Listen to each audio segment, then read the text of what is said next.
Friends, welcome to my channel competitive English with প্রাইমাইটেড। তো বন্ধুরা, আজকের যে ভিডিওটা, তো এটা কিন্তু বেশ তাৎপর্যপূর্ণ একটা ভিডিও। তো বর্তমান সময়ে বিভিন্ন জায়গাতে যে প্রাইমারি স্কুল সেগুলো কিন্তু উঠে যাচ্ছে। তো এগুলো এই যে একের পর এক বন্ধ হচ্ছে। তো এর কী কারণগুলো রয়েছে, তো এই যে ভয়াবহতা, এটা আমরা দেখে নেব। তো চলো আমরা ভিডিওটা দেখে নিই। তো প্রথমেই দেখো, এখানে দেখতে পাচ্ছ শিক্ষা দপ্তরের সংখ্যানে চাঞ্চল্যকর তথ্য।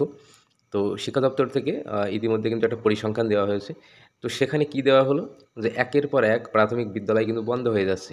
দেখো, বন্ধ এসএসকে প্রাথমিক স্কুল, লাটে পড়াশোনা। তো এই যে প্রাথমিক বিদ্যালয়গুলো বন্ধ হচ্ছে, তো এই বিদ্যালয়গুলো বন্ধ হওয়ার জন্য কী কী কারণ উঠে আসছে।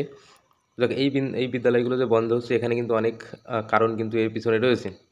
ধীরে ধীরে ছাত্র কমে যাচ্ছে, সেই সব সমস্যাগুলো রয়েছে।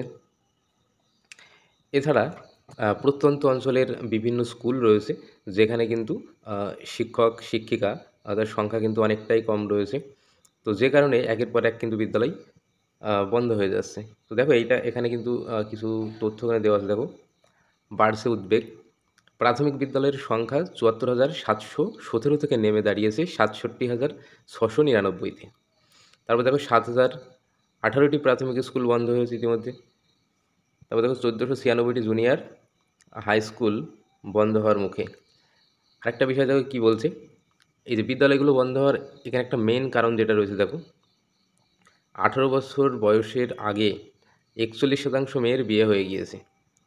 আর উত্তরবঙ্গে ৩,৭৯০টি এসএসকে বন্ধ। দেখো, এখানে যে তথ্যগুলো এখানে উঠে এসেছে, এগুলো কিন্তু খুবই ভয়াবহ একটা তথ্য। তো যেভাবে মানে প্রত্যেক বছরে যেভাবে বিদ্যালয়ের সংখ্যা কমতে শুরু করেছে, তো এমন চলতে থাকলে আগামী দিনে কিন্তু যে সরকারি প্রাথমিক বিদ্যালয়, তো সেটা কিন্তু খুঁজে পাওয়া মুশকিল হয়ে যাবে। তো এই যে সমস্যার কারণে সাধারণ ঘরের যেসব বাচ্চারা আছে, তাদের পড়াশোনারও কিন্তু অনেক সমস্যা হচ্ছে। এটা একটা বড় সমস্যা। তো এই মুহূর্তে দাঁড়িয়ে অনেক বিদ্যালয় রয়েছে, যেগুলো কিন্তু শিক্ষকের অভাবে বন্ধ হয়ে যাচ্ছে। প্রত্যন্ত অঞ্চলের যেসব স্কুলগুলো রয়েছে, তো বর্তমান সময়ে আরও একটা সমস্যা দেখা দিচ্ছে। বিভিন্ন শিক্ষকরা, যাদের এর আগে ট্রেনিং ছিল না, তো তাদেরকে কিন্তু ট্রেনিং করার জন্য পাঠানো হচ্ছে। এভাবে ইতিমধ্যে সাউথ ২৪ পরগনাতে কিন্তু এই ঘটনা ঘটেছে। প্রায় ১,৫০০-এর মতো শিক্ষক তারা কিন্তু ট্রেনিং করতে গেছে। ইভেন আমি বর্তমানে নর্থ ২৪ পরগনাতে কর্মরত। আমার যে সার্কেল রয়েছে, তো আমার সার্কেলেও কিন্তু এমন অনেক টিচার রয়েছে। আমার পাশের স্কুল থেকেও কিন্তু ২ জন টিচার তারা গেছেন তাদের যে ট্রেনিং সেটা করতে।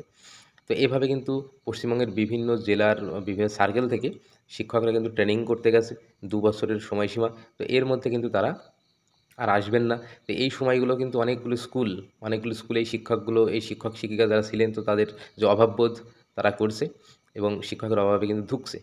তো যত দ্রুত সম্ভব অবশ্যই শিক্ষক নিয়োগ কিন্তু একটা দরকার। তো দেখা যাক, খুব শীঘ্রই আশা করা যায় একটা নোটিফিকেশন আসবে। তো অবশ্যই আমাদের অপেক্ষা করতে হবে সেই পর্যন্ত। ধন্যবাদ। আর এই যে বর্তমান যে অবস্থাগুলো হচ্ছে, বিভিন্ন বিদ্যালয় যে বন্ধ হয়ে যাচ্ছে একের পর এক, তো এটাতে তোমাদের কি মতামত রয়েছে, সেগুলো অবশ্যই কমেন্ট সেকশনে জানাবে। ধন্যবাদ।